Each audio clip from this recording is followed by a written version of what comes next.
bagaimanakah anda mentafsir perwakilan data? Baik, pelajar, sebelum ini kita sudah belajar untuk membina 5 perwakilan data, iaitu carta palang, carta pie, graf garis, plot titik dan plot batang dan daun. Betul? Okey, sekarang kita nak belajar pula untuk membaca ataupun memperoleh maklumat daripada perwakilan data yang diberi. Okey, contoh. Tengok bawah ni, kita diberi satu graf garis. Lepas tu daripada graf garis tu kita diminta untuk bagi tahu tahun berapa bacaan yang paling tinggi. So, daripada sini kita tahu bacaan paling tinggi adalah tahun 2012. Boleh pelajar?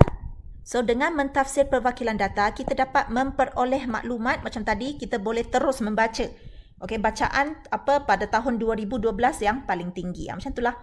Okey, dan seterusnya membuat inference dan ramalan. Apakah itu inference, pelajar? Apa maksud inference di sini? Okey, dalam subjek sains, korang ada buat eksperimen, betul? So, sebelum buat eksperimen, korang akan buat inference dulu, betul tak? Lepas buat inference, korang jalankan eksperimen untuk buktikan sama ada inference yang korang buat awal itu betul atau tidak.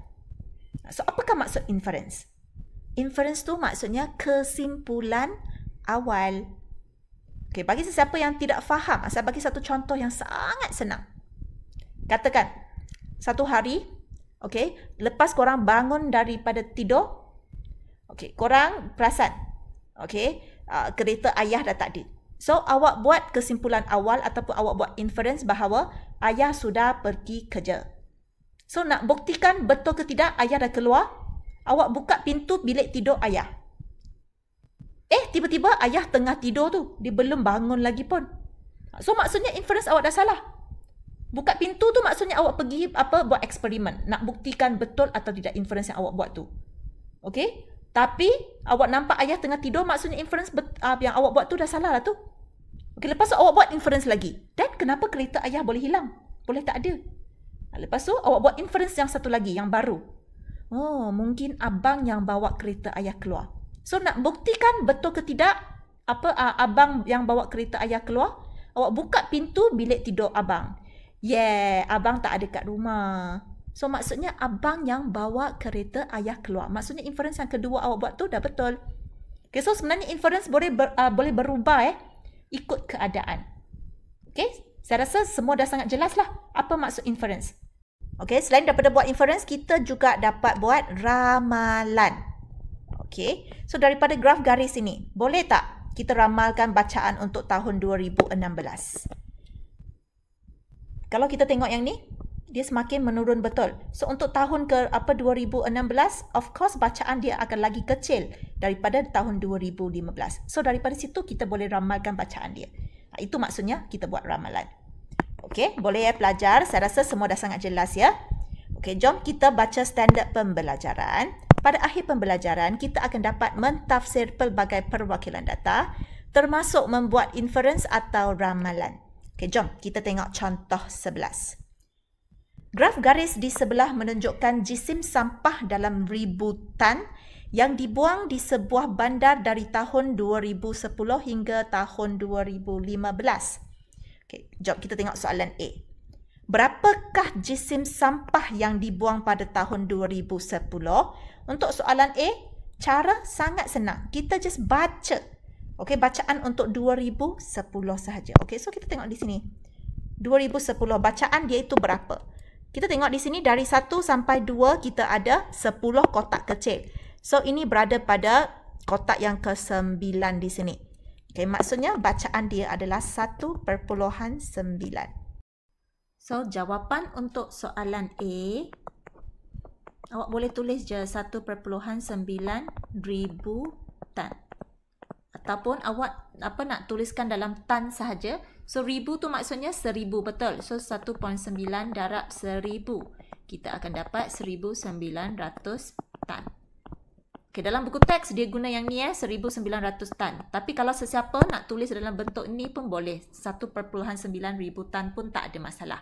Okay, sebab dalam soalan dia tak bagi tahu pun. Okay, perlu tulis dalam ribu tan ataupun tan. Okay, ikutlah mana-mana satu pun betul pelajar. Okey, jom kita baca soalan B. Apakah yang boleh anda nyatakan tentang jisim sampah yang dibuang pada tahun 2011 dan tahun 2014? Okay, so sekarang kita tengok dulu. 2014 yang ini, 2011 yang ini. Jom kita cuba dapatkan apa bacaan dia dulu. Untuk tahun 2011, dia berada pada kotak yang pertama. Atas 2, so 2.1. Okey, manakala 2014, sama. 2.1 juga. So, kita boleh tulis apa jawapan dia. Apa yang anda boleh nyatakan? So, jisim sampah yang dibuang adalah sama pada tahun 2011 dan 2014. Itu saja. Senang kan? Tak susah pun belajar. Okey, boleh Okey, soalan C pula. Cari min jisim sampah yang dibuang dalam tempoh 6 tahun itu. Apakah maksud min? Okay, min tu maksudnya purata. Apa maksud purata? Kita tengok di sini. Setiap tahun bilangan dia, ataupun bacaan dia ada tinggi, ada rendah. Jisim sampah yang dibuang tu ada banyak, ada sikit, betul. So kita nak cari secara adilnya. Setiap tahun itu secara puratanya lah. Okey, pembuangan sampah itu jisimnya berapa? Okey, secara adilnya setiap tahun tu dia punya bacaan berapa. So kalau nampak purata, kita tahu itu mesti bahagi. Okey, so awak jumlahkan setiap tahun punya jisim, lepas tu awak bahagi dengan 6. Okey, sekarang mari kita baca yang yang selebihnya dulu Kita kena tulis semua bacaan dulu. Tahun 2012 kita ada 2.9. Tahun 2013 kita ada 1 2 3 4 5 6. Kita ada 2.6. Lepas tu yang ini kita ada, ini 1.6. Okay, so senang je. Kita tambahkan semua. Kalau nak senang, kita semua jadikan dia tan So ini 1900, 2100, 2900 macam tu. Okay, kita tambahkan semua. Sekejap. So kita nak cari min jisim sampah. Kita tambahkan semua bacaan di sini.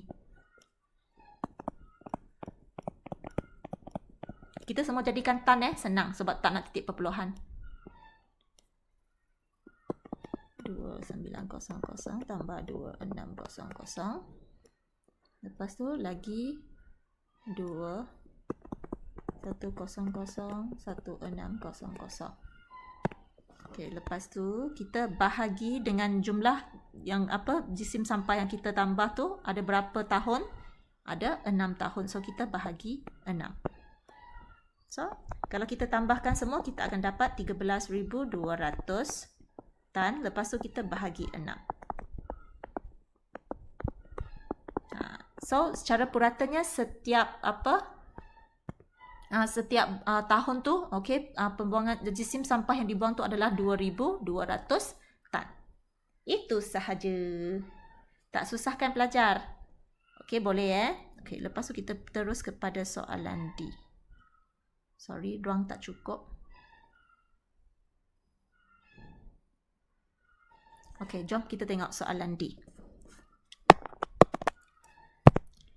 Nyatakan satu inference yang boleh dibuat berdasarkan graf garis itu. Deneng. Kita dah nampak. Okey, dari tahun 2012. Tengok. Jisim sampah yang dibuang tu semakin menurun. Betul? So, kita boleh buat ayat sendiri. D. Jisim sampah yang dibuang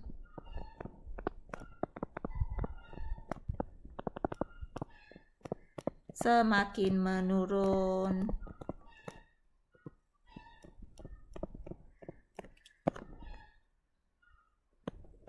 dari tahun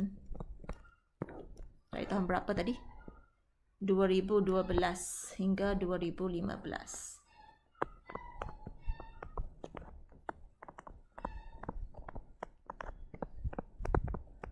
Ataupun, okey, awak boleh buat ayat sendiri asalkan maksud dia sama. Kalau ayat dalam buku teks dikata jisim sampah yang dibuang semakin berkurangan setiap tahun selepas tahun 2012. Pun boleh. Tak ada masalah. Okey, boleh. Inference tu maksudnya kesimpulan awal pelajar. Okey, jom kita tengok soalan yang terakhir, iaitu soalan E. Berdasarkan trend graf garis, ramalkan jisim sampah yang dibuang pada tahun 2016. Okay, so kita dah tahu bacaan dia semakin menurunkan. So, kemungkinan besar tahun 2016 pun bacaan dia akan semakin turun. Okay, so di sini yang confirm jawapan yang awak ramalkan tu wajib kurang daripada 1600 ini. Okay, so macam mana saya nak ramalkan secara sistematik? Okay, awak boleh rujuk beberapa bacaan yang paling dekat dengan dia tu. Okay, so awak tengoklah. Okay, ini yang tadi tahun 2015. Ini tahun 2013, 14, 15. So yang kita nak ramalkan yang 16. So awak tengok yang ketiga-tiga ni. 2016 hingga 2011, 100, minta maaf. 2600 hingga 2100 ni. Dia dah kurang 500. Lepas tu dari 1100 hingga 1600 dia kurang lagi 500. So, saya boleh anggap nanti dari 2015 hingga 2016 dia akan kurang lagi 500. Sebab ini dari 2013 hingga 2014 dia kurang 500. Ini pun dia kurang 500. So, saya boleh ramalkan dari tahun 2015 hingga tahun 2016 dia akan kurang 500 lagi. So, 1600 hingga tolak 500 dia akan dapat 1100. So, jawapan 1100 tan. Okey, boleh Ini maksudnya ramalan. Kita agak-agak, kita macam teka lah. Bukan agak-agak, sorry. Kita teka. Ataupun kita jangka. Okey, kita bacaan yang dijangkakan pada tahun 2016 itu berapa. Bukan suka hati awak tulis tapi awak boleh rujuk pada beberapa bacaan pada beberapa tahun yang lalu. Okey, awak carilah tahun yang dekat-dekat dengan tahun 2016 ni. So, awak cari tahun yang sebelumnya. Okey, untuk ramalkan. Bukan ikut suka hati awak Okey, tapi kita perlu ada jalan kerja yang sistematik. Jalan kerja ni tak payah keluarkanlah, awak just buat dalam otak je. Okey, awak tengok je. Lepas tu awak cuba ramalkan. Okey, boleh pelajar? So, itu cara kita tafsir data. Okey, ataupun tafsir perwakilan data ini. Boleh jelas untuk contoh 11? Okey, jom kita terus kepada contoh 12. Di makmal kawalan kualiti, jangka hayat kepada jam yang hampir bagi 24 biji sel kering diuji. Data yang diperoleh diwakilkan dengan plot titik seperti yang ditunjukkan dalam rajah di sebelah. Jom kita fahamkan plot titik ini dulu. Untuk sel yang jangka hayatnya 8 jam, ada 2 biji. Ini 1 biji. Berapa jam? Ni tak tulis, maksudnya 9 lah sebab 8 dengan 10 tengah-tengah dia 9. So, ada sebiji sel yang jangka hayatnya 9 jam. Ada 3 biji sel yang jangka hayatnya 13 jam. Dan seterusnya. Itu maksudnya, dah boleh faham macam mana nak baca plot titik ini. Okay, jom kita tengok soalan A. Nyatakan jangka hayat maksimum dan minimum bagi sel kering yang diuji. Ini sangat senang ni. Jangka hayat maksimum yang paling tinggi 20 jam. Paling rendah minimum 8 jam. So, senang je jawab. Untuk soalan A, jangka hayat maksimum.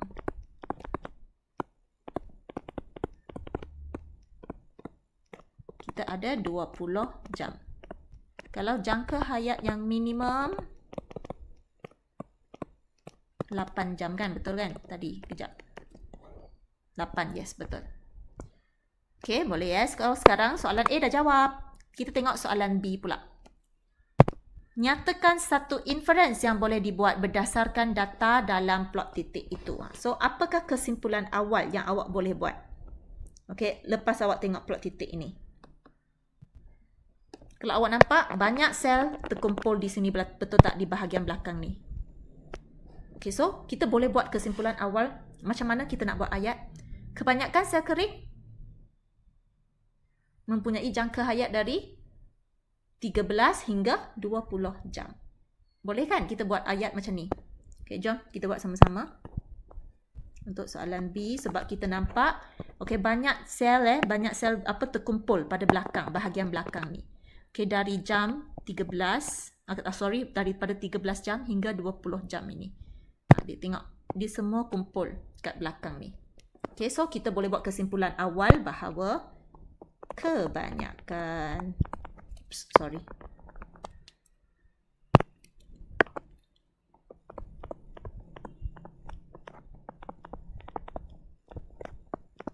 sel kering mempunyai jangka hayat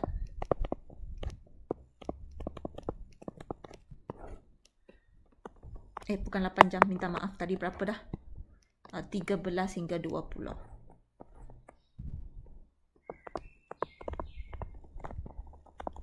Hingga 20 jam.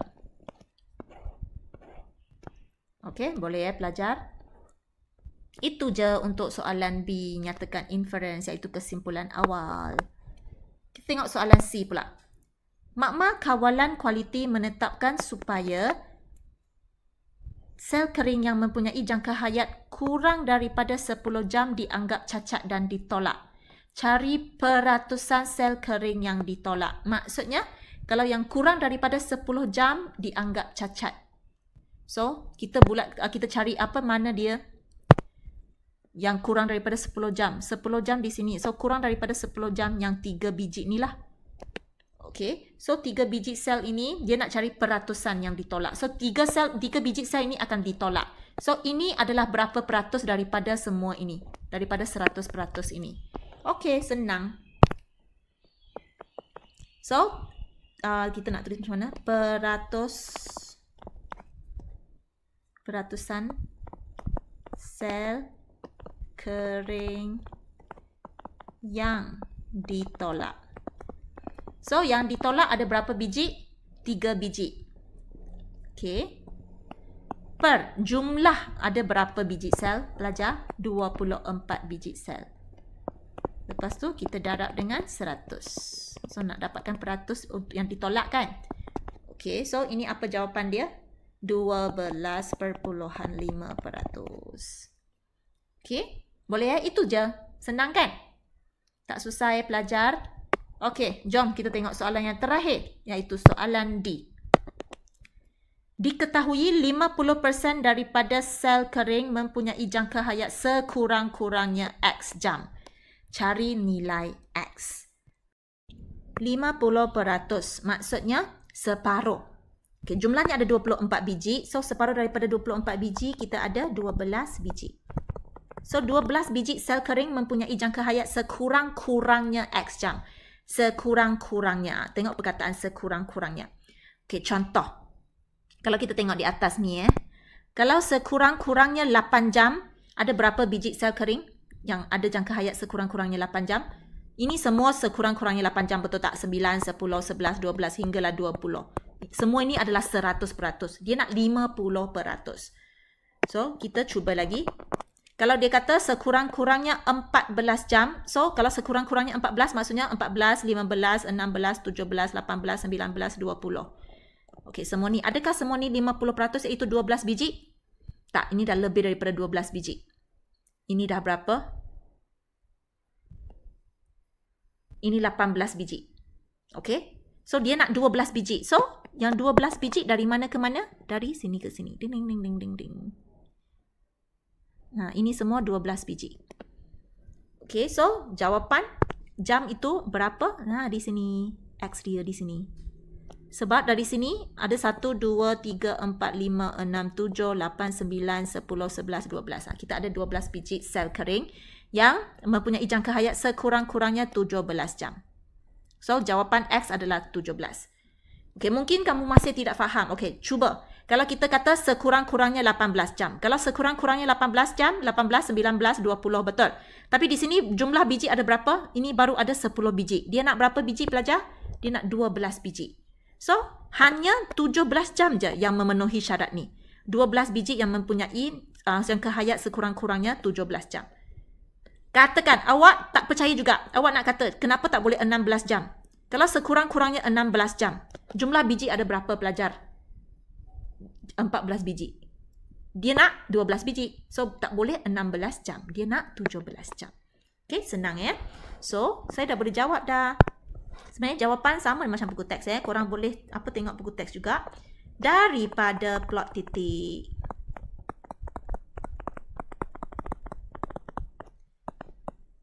Sorry.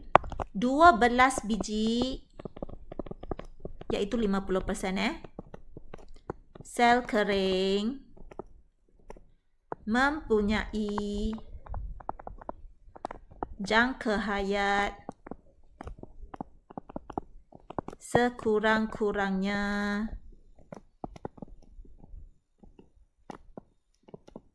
17 jam. Maka X sama dengan 17. Okey, boleh Bagi siapa yang tak faham, awak boleh ulang video saya ni sampai awak faham. Okey, saya rasa tak susah. Okey, itu sahaja untuk contoh 12. Mari kita tengok contoh 13. Histogram di bawah menunjukkan tinggi bagi 50 orang murid perempuan. Yang di bawah ini kita namakan dia sebagai histogram. Mungkin korang tertanya-tanya, cikgu, ni nampak macam carta palang je sebab ada palang di sini. Kan sini semua palang kan?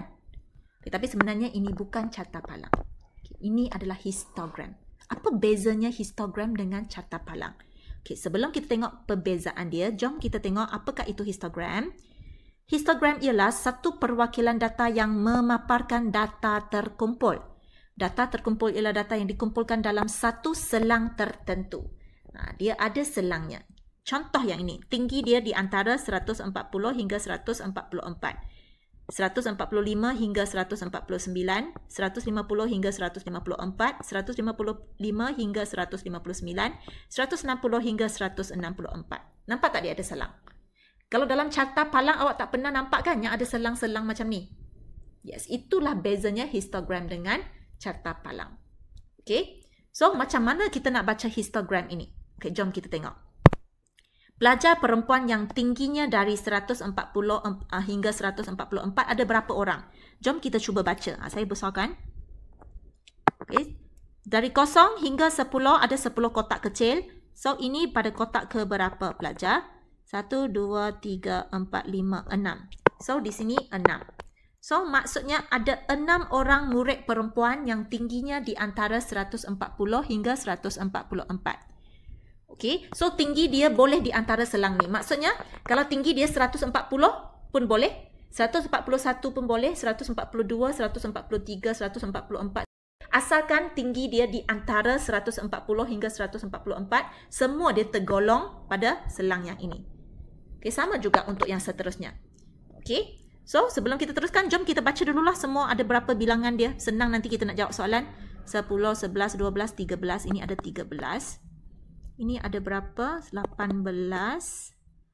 Ini 10. Lepas tu ini 3. Cuba jumlahkan ada 50 tak? 13, 31, 44. Yes, 50. Betul lah tu. Okay, kita dah baca semua bacaan dia. Bilangan dia kita semua dah ada. Okay, mari kita tengok soalan A. Cari bilangan murid perempuan yang mempunyai tinggi 155 cm hingga 159 cm. 155 hingga 159 di sini. So, ada berapa bilangannya? Ada 10 orang. Kita terus jawab di sinilah. Senang. Okay, so ini untuk soalan A. Untuk soalan B. Murid perempuan yang mempunyai tinggi 160 cm dan ke atas layak untuk menyertai pasukan bola tampar. Cari bilangan murid perempuan yang layak untuk menyertai pasukan bola tampar itu. Kalau dia layak, maksudnya tinggi dia mesti 160 cm dan ke atas. 160 kat mana? Di sini. Dan ke atas di sini. So, ada 3 orang yang layak. So, jawapan 3 orang. Senangnya. Okay, so dengan memerhatikan soalan C, dengan memerhatikan bentuk histogram itu, buat inference. Kita buat kesimpulan awal lagi tentang taburan tinggi murid perempuan. Kalau kita tengok daripada histogram di sini, apa inference yang kita boleh buat? Apa kesimpulan awal yang kita boleh buat? So, di sini kita boleh nampak dengan sangat jelas bahawa kebanyakan murid perempuan mereka mempunyai tinggi di antara 145 hingga 159. Okay, so saya tulis je. Kebanyakan murid perempuan mempunyai tinggi di antara 145 cm hinggalah 159 cm. Okey, itu sahaja inference dia. Boleh Jom kita baca tip Bestari di sini. Histogram tidak memaparkan nilai data sebenar tetapi memaparkan nilai dalam satu selang tertentu. Apa maksud di sini? Contoh, di sini kita tahu ada 3 orang, okey, murid perempuan tinggi mereka adalah di antara 160 hingga 164. Betul. Okey, tapi adakah kita tahu setiap satu murid perempuan punya tinggi? Sama ada dia tu 161 ke ataupun 162.5 ke? Kita tak tahu kan? Kita just tahu ketinggian mereka adalah di antara 160 hingga 164 je. So itu maksudnya dia tidak memaparkan nilai data sebenar. Okey, tapi dia memaparkan nilai dalam satu selang tertentu. Boleh faham pelajar? Okey, seterusnya. Histogram dapat memaparkan data yang besar kerana data diwakili dalam selang kelas. Okay, sebab di antara contoh yang ni 160 hingga 164. Okey, sini ketinggian ada banyak kan? Dia boleh 160, 161, 162, 162.1, 162.2 dan sebagainya. Okey, dia sebenarnya dapat memaparkan data yang besar. Okey, sebab dia banyak tu. Di antara selang 160 hingga 164 tu, okey, sebenarnya dia banyak bacaan lagi. Okey, yang mungkin ada perpuluhan pun boleh. 160.2, 160.3.9 katakan. Okey, boleh Ini kebaikan histogram. Mari kita tengok contoh 14. Poligon kekerapan di bawah menunjukkan masa yang dicatatkan oleh sekumpulan peserta dalam larian mesra di sebuah taman. Ini dia poligon kekerapan. Nampak macam graf garis kan? Tapi sebenarnya dia adalah poligon kekerapan. Okay, sebelum kita tengok apa bezanya poligon kekerapan ini dengan graf garis, jom kita baca yang ni dulu. Poligon kekerapan ialah graf yang menyambungkan titik tengah bahagian atas setiap palang dalam histogram itu dengan garis lurus. Merujuk kepada contoh 13, sebuah poligon kekerapan boleh dilukis daripada histogram seperti yang ditunjukkan di bawah. Okay, so ini dia histogram yang contoh 13 tadi yang tinggi 50 orang murid perempuan tu. Okey, pada setiap palang ni, nampak tak? Setiap palang ni dia cari titik tengah dia. Okey, lepas tu dia sambungkan semua titik tengah palang dia dengan garis lurus. Okey, so ini kita namakan sebagai poligon kekerapan. Okey, so untuk contoh 14 ni, apa bezanya poligon kekerapan dengan graf garis ni? Saya rasa korang dah tahu dah. Nampak kan di sini? Ada apa? Selang. Kalau nampak selang dan di atas ini bentuk macam graf garis, ini kita namakan sebagai poligon kekerapan. Sebab dia diubah sesuai daripada histogram. Okey, boleh pelajar? Okey, jom kita tengok soalan A. Cari jumlah peserta dalam acara larian mesra ini. So, senang je. Kita dapatkan semua bacaan yang ada dalam setiap satu selang masa ini. Okey, yang pertama dengan yang terakhir ni sebenarnya kosong ya. Okay, sebenarnya yang dua ni ditambah sendiri supaya nampak poligon kekerapan ini dia tak tegak terapung. Dia mula daripada kosong di sini. Ini dua-dua memang kosong punya. Okey, so sekarang kita baca satu-satu yang ni. Okey, untuk yang 11 hingga 15 minit kita ada 10 orang. Lepas tu untuk 16 hingga 20 minit kita ada 22, 3, 24. Kita ada 24. Lepas tu ini 30. Ini 26, ini 10, 12. Lepas tu ini 8. Okay, so semua bacaan dah ada. Saya tambahkan semua ni je sebab dia kata nak jumlahkan. Okay, saya padam ni dulu. Jom, kita jawab soalan A. Jumlah peserta.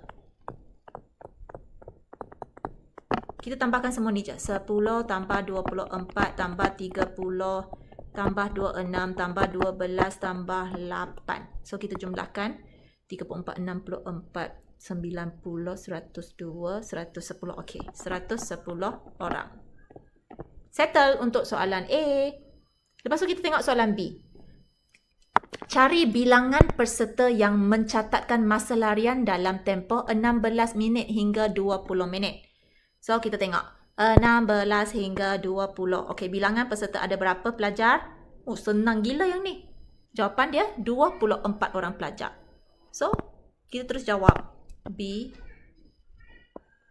24 orang. Soalan C. Dengan memerhatikan bentuk poligon kekerapan itu, buat inference tentang taburan masa yang dicatatkan oleh peserta. Dia nak kita buat inference. Yes, inference lagi. Okey, so saya padam yang ni dulu supaya korang nampak ya. Okey, apa inference yang korang boleh buat? Macam tadi histogram tadi. Kita nampak kebanyakan,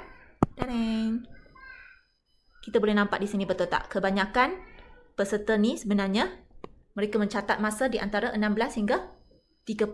Betul? Okey, sama macam yang tadi kita buat inference tentang histogram yang contoh 13 tadi. Okey, boleh So, awaklah boleh buat ayat sendiri.